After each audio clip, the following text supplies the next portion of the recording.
வணக்கம். கடந்த ஒரு வாரமாக இல்லை, எப்பவும் சீரியல் பார்க்குற பழக்கம் இருக்கிறவங்களுக்கு விவாதிக்கிற விஷயந்தான் இது. பார்த்தீங்கன்னா, இந்த ஒரு வாரமாக ஒரு நிகழ்வில்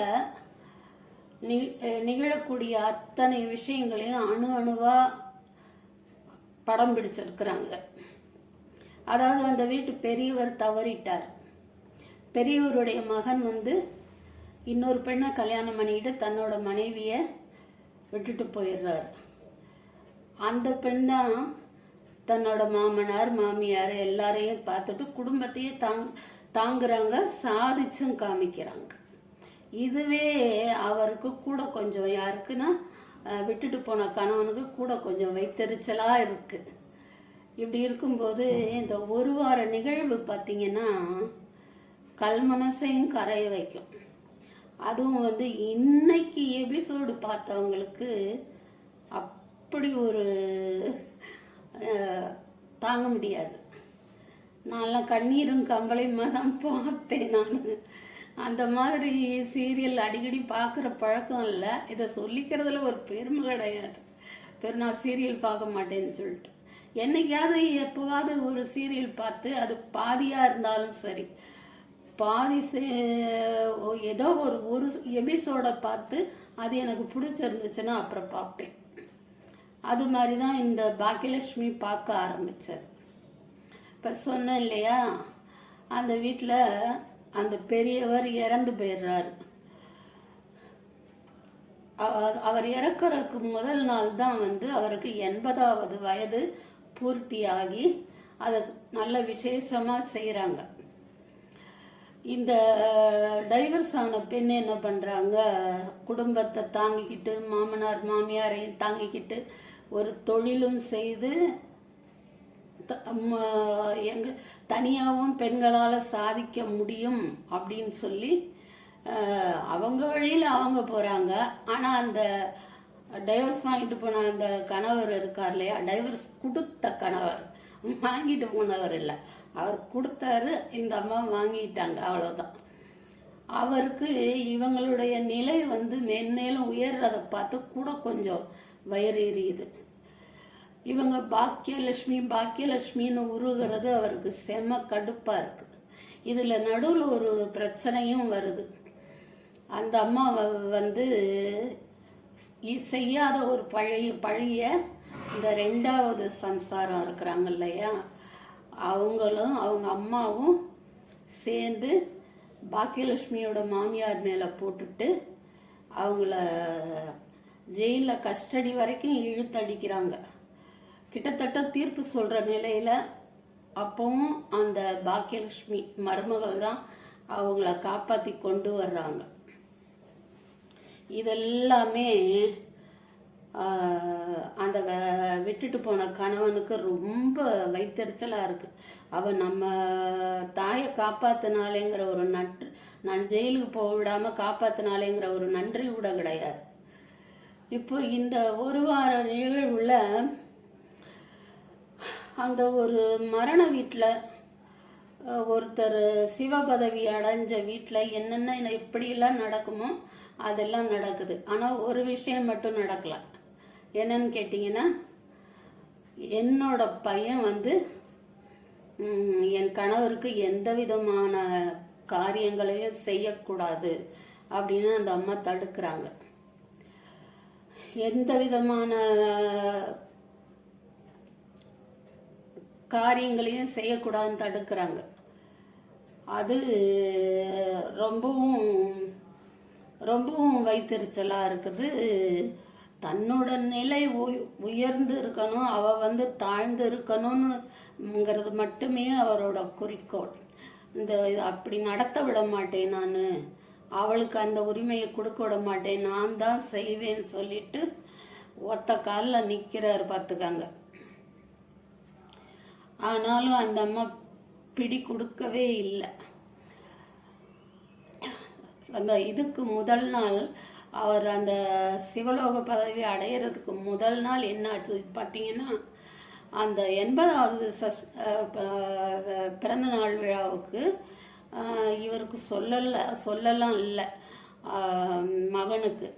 ஆனால் அவர் வழியே போய் நிற்கிறார். வழியே போய் நிற்கும்போது அவங்க அப்பா வந்து திடமாக சொல்லிடுறார், இதுக்கு மட்டும் இல்லைடா, நான் இறந்து போனேன்னா கூட நீ அந்த இடத்துக்கு வரக்கூடாது, எனக்கு எந்த விதமான காரியமும் செய்யக்கூடாது அப்படின்னு சொல்லிட்டு தான் இறந்து போகிறார். 2 நாள் மறுநாளே இந்த நிகழ்ச்சி நடக்குது. இப்போது 2 நாள் ஆகுது.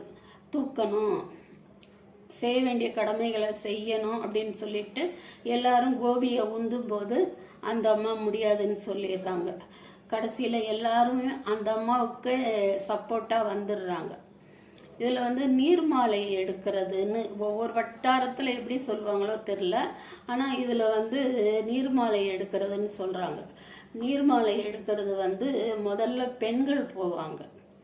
அங்கே இருக்கிற ஊரணி, குளம், இந்த மாதிரி இடங்களில் போய் எல்லாருமே குளிச்சுட்டு நிறைய திருநூறு பூசிக்கிட்டு, அந்த இதுலேயும் சீரியல்லையும் அது மாதிரியே தான் இருந்தது. நிறைய திருநூறு பூசிக்கிட்டு இடுப்பில் குடத்தில் தண்ணி எல்லாரும் எடுத்துகிட்டு வருவாங்க. அந்த தண்ணியை வச்சு தான் அந்த பூத உடலை குளிக்க வைப்பாங்க. அதுக்கப்புறம் 2வது ஆண்கள் எல்லாரும் போவாங்க. ஆண்கள் எல்லாரும் போய் அவங்களும் அது மாதிரி குளித்து பட்டையெல்லாம் போட்டுட்டு ஒரு வேஷ்டியை நனைச்சி அது எடுத்துகிட்டு வருவாங்க. நனைச்சி பிழிஞ்சு இப்படி பிடிச்சிட்டு வருவாங்க. முன்னாடி 2 பேர், பின்னாடி 2 பேர் பிடிச்சிட்டு வருவாங்க. இதுக்கு நீர்மாலை எடுக்கிறதுன்னு பேர். அப்போ வந்து இந்த மாமியார் என்ன செய்கிறாங்க, நீர்மாலை எடுக்க போகிறதுக்கு அவன் போகக்கூடாது, என் பொண்ணு தான் போவா. அதாவது தன்னோட பெண்ணாக இப்போ வந்து மருமகள் கிடையாது, அவள் எங்களுக்கு பெண் அப்படின்னே சொல்லிடுறாங்க. இப்படி போய் எடுத்துட்டு வருவாங்க. வர்றாங்க. நாளைக்கு என்ன நடக்குதுன்னு தெரியல. நாளைக்கு என்ன நடக்குதுன்னு தெரியணும்னா நாம் யோக்கியமாக இருந்து காமிக்க. அப்போ நாளைக்கு நம்ம நினைக்கிற நன்மைகள் நடக்கும். இதில் வந்து இவ்வளோ நேரம் நான் சொன்னது வந்து ஒரு புனையப்பட்ட கதை. ஆனால் இப்போ நான் சொல்ல போகிறது ஒரு உண்மையான கதை. ஒரு குடும்பத்தில் 3 ஆண் குழந்தைகள். அதில் மூத்தது வந்து சம்பாதிக்க ஆரம்பித்த காலத்தில் இருந்தே தன்னோட தாய்க்கு எதுவுமே செஞ்சதில்லை. ஒன்றா தான் இருக்காங்க, ஆனால் எதுவுமே செய்தது கிடையாது. அதாவது தன்னோட காசில் அந்த அம்மாவும் ஒரு வாய் சாப்பிடட்டும்னு காசு கொடுத்து சமையல் பண்ண சொல்லி கிடையாது. அந்த அம்மா கடைசி வரைக்கும் 2 நஞ்சு கிழிஞ்சு போன சேலையோட தான் இருந்தாங்க. அப்புறம் டெய்லி பிரச்சனை வரும் வீட்டில். எனக்கு காசு கூட கொடுணும், எனக்கு அதை கொடு, எது கொடுன்னு வராது. எதுக்கு வராதுன்னே தெரியாமல் திடீர்னு வரும். பயந்து நடுங்குவோம், எப்போ பூகம்பம் வருமோ, எப்போ பூமி புழக்குமோன்னு பயந்து ஒரு வார்த்தையை நடுவில் விட்டுட்டேன், நீங்கள் கண்டுபிடிச்சிருவீங்கன்னு நினைக்கிறேன். பூமி புழக்குமோ அப்படின்னு ஒரு பயம் இருக்கும் எல்லார் மனசுலையும். சண்டை வரும், அப்புறம் ஓயும், மறுநாள் சண்டை வரும், இப்படியே நடக்கும். இதில் என்ன ஒரு விஷயம்னு கேட்டிங்கன்னா, வேண்டாம் அதை விட, ஒவ்வொரு சண்டையிலையும் ஒவ்வொரு நாளும் ஒரு வாய் கஞ்சி ஊற்றாத மகன், ஒரு நல்ல ஜாக்கெட் பிட்டு துணி கூட எடுத்து கொடுக்காத மகன், உனக்கு யார் கொள்ளி வைப்பான்னு பார்ப்போம் அப்படின்னே சொல்லிகிட்டே இருப்பார். என்ன அதில் இருக்குது, யார் வச்சாலும் எரிய போகுது, அது நீ வச்சின்னா அது எரியவே எரியாது. எரியல அது. சிரிக்கிறேன் நான். அந்த அந்த சீரியலையும் ஒரு மாதிரி நேற்று வரைக்கும் கல் மனசாக இருந்து பார்த்தேன். இன்னைக்கு எனக்கு அழகு தாங்க முடியல. அப்போது ஒரு வாய் கஞ்சி ஊற்ற விதிகிட்ட மகன், தன் தாய்க்கு ஒரு ஜாக்கெட் பிட்டு கூட எடுக்க முடியாத மகன், நீ உனக்கு யார் கொள்ளி வைப்பான்னு பார்ப்போம் அப்படியே தான் சொல்லுவாப்புல.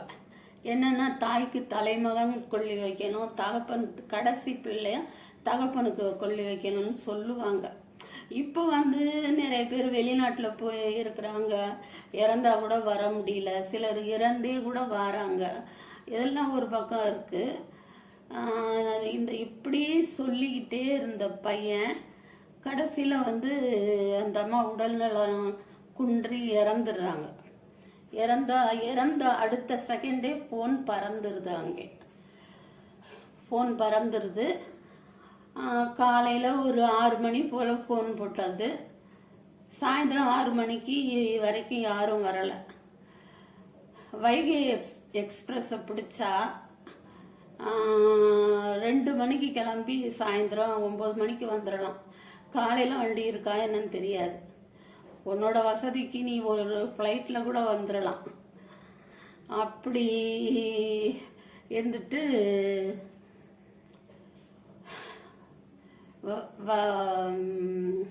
எனக்கு குழம்புது. வெயிட். ஆமாம், அந்த அம்மா இறந்த உடனே ஃபோன் பண்ணி காலையில் 6 மணிக்கு வரலை. அப்போ என்ன பண்ணுறாங்க, வருவாங்களா இல்லையான்னு ஊருக்காரங்க கேட்குறாங்க. கேட்ட உடனே திரும்ப மறுபடி ஃபோன் அடித்த உடனே அங்கேருந்து என்ன பதில் வருதுன்னா, சொன்ன உடனே கிளம்பிட முடியுமா, எல்லாம் எடுத்து வச்சுட்டு பார்த்துக்கிட்டு தான் வரணும்னு பதில் வருது. அதாவது காலையில் 6 மணிக்கு ஃபோன் பண்ணதுக்கு சாயந்தரம் 6 மணிக்கு, ஒரு 4 மணியை போல் இந்த விஷயத்த சொன்ன உடனே தூக்குங்க, அவங்க ஒன்றும் கொல்லி வைக்க போகிறதில்ல, தூக்குங்கிறாங்க. தூக்கியாச்சு. பெத்தவ முகத்தை கடைசியாக ஒரு வருஷமாக பார்க்கக்கூட இல்லை, போயிடுறாங்க. அவங்க குழந்தை இல்லாத தன் அக்காவோட கடைசி காலத்தில் போய் இருந்தாங்க. அது ஒன்று தான் அவங்க அனுபவித்த சந்தோஷம். 13 வயசில் கல்யாணமாகி ஒன்றும் கணவனுடைய உழைப்பு எதுவும் சரியில்லாமல் மெட்ராஸில் இருந்து அப்படியே மெட்ராஸை விலைக்கு வாங்கிடலான்னு வந்தவங்க. கூட வரும்போதே வரக்கூடாத ஆட்கள் எல்லாம் கூட்டிகிட்டு வந்தாங்க. அப்புறம் எப்படி முன்னேற முடியும்? நீ கூட்டிகிட்டு வந்த, ஆனால் உன் சாப்பாட்டிலேயே அவங்க மண்ணள்ளி போடுறாங்க. அது ஒரு பக்கம் இருக்குது. இதெல்லாம் ஒரு பெரிய பல வால்யூம் போடலாம் புஸ்தகம் போட்டாக்க. மறுநாள் விடியற் காலையில் வர்றாங்க. அம்மா போய் சாம்பல் ஆயிட்டாங்க அந்த அம்மா. ஆனால் நைட்டு ஒரு 11 மணிக்கு ஆள் வர்றாங்க கூப்பிட. என்ன அப்படின்னு கேட்டால், நெஞ்சு பகுதி வேகவே இல்லை, இதயம் இருக்கிற பகுதி வேகவே இல்லை அப்படின்னு சொல்கிறாங்க. அந்நேரத்தில் பெட்ரோல் எடுத்துக்கிட்டு போய் அதையும் இதயம் இருக்கிற பகுதியை நல்லா எரிச்சிட்டு ஆட்கள் திரும்பி வர்றாங்கன்னு வைங்களேன். வேண்டப்பட்ட 2 பேர் மட்டும். மறுநாள் காலையில் விடிஞ்ச பிறகு வர்றாங்க அந்த 3 பேரும். வந்ததும் அந்த பெண் இருக்காங்க இல்லையா, அவங்க ஒன்றுமே சொல்லலை. ஆனால் சுற்றி இருந்த ஜனம் பூரா பிடிச்சிக்கிடுச்சு. நீங்கள் தான் அந்த அம்மா பெத்த பிள்ளையாப்பா, நீங்கள் தான் இப்படி நேற்று காலையில் செத்து போன ஆத்தாவை பார்க்க இப்போ வந்திருக்கீங்க அப்படின்னு சொன்னதும், அந்த மூத்தவர் இருக்கார் இல்லையா, அவருக்கு டெய்லி ஏதாவது சண்டை போட்டாகணும் இல்லையா, அதனால ஒரே தாட் போட்டுன்னு, எவ்வளவு செலவு பண்ணீங்க அதை சொல்லுங்க, நான் கொடுத்துட்டு போகிறேன் அப்படின்னு சொல்லிட்டு. எவ்வளவு அறிவு களஞ்சியம் பார்த்தீங்களா. ஒரு சொல் அடுத்தவங்க நீ செய்த தப்புக்கு பெத்ததாயோட முகத்தை கூட பார்க்க வரலையேன்னு சொன்னது தப்புன்னு நான் இப்போவே போயிடுறேன், காசை கணக்கு போட்டு வாங்கிக்கன்னா 10 மாதமாக பார்த்து, அதாவது அவங்கள 10 மாதம் பார்த்து ஆஸ்பத்திரிக்கு தூக்கிட்டு போய் எல்லாம் பண்ணி, நீங்களாம் எனக்கு துச்சண்டா, என்னை பெற்றவளை நான் பார்த்துக்கிறேன்னு சொல்லிட்டு கொஞ்சம் கால் வந்து கீழே விழுந்து இந்த இந்த இடுப்பு எலும்பு இருக்கு இல்லையா, அது இங்கே வந்துருச்சு. நம்ம கடமை நம்ம பார்க்குறோன்னு சொல்லிட்டு அந்த பொண்ணு பார்த்தாங்க, எடுத்தாங்க, எல்லாம் செஞ்சாங்க. ஆனால் கொள்ளி வைக்கிறது வந்து இந்த இடத்துல தான் இது. சண்டை போடும்போதெல்லாம் உனக்கு யார் கொள்ளி வைப்பான்னு பார்ப்போமா, உனக்கு யார் கொள்ளி வைப்பான்னு பார்ப்போமா. ஓலையை கிழிக்கிறதே கடவுள் எப்போ கிழிப்பான்னு தெரியாது. அப்படி இருக்கும்போது கொள்ளி வைக்க நீ இல்லைன்னா அந்த பிரேதம் சொல்ல போகுது. அதோட மறுநாள் வந்தாங்க இல்லையா, அதோட போட்டோம். முதல் நாள் கொள்ளி வச்சது 3 ஆண் பிள்ளைகளை பெற்ற அந்த தாய்க்கு அந்த சமுதாயத்தை சேர்ந்தவங்கள ஒருத்தர். அவரை அந்த அம்மா பார்த்தது கூட கிடையாது. ஏன்னா என்னோட பிள்ளைங்க கூட இருக்கு, அது கூட செய்யலாம். ஆனால் வந்து ஒரு பிரச்சனை வந்துருமா. அந்த அம்மா எவ்வளவோ பைசா வச்சிருந்தாங்க, அதை எடுத்துக்கிறதுக்காக அவங்களா கொள்ளி வச்சுட்டாங்கன்னு வருமாங்கிற கிராமங்களில் சில விஷயங்கள் இருக்கு, அது அப்படியே தான் உண்மையாக நடக்கும். அதனால ஒருத்தர் கொள்ளி வச்சுதான். நீ கொள்ளி வைக்கிறத அந்த கடவுள் கூட விரும்பலை, நீ கொள்ளி வைக்கிறத அந்த கடவுள் கூட விரும்பலை, உனக்கு அந்த பாக்கியத்தை கொடுக்கல.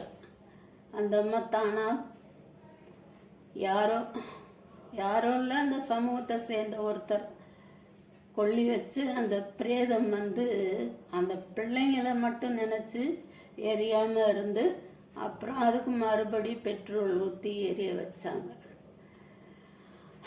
இது வந்து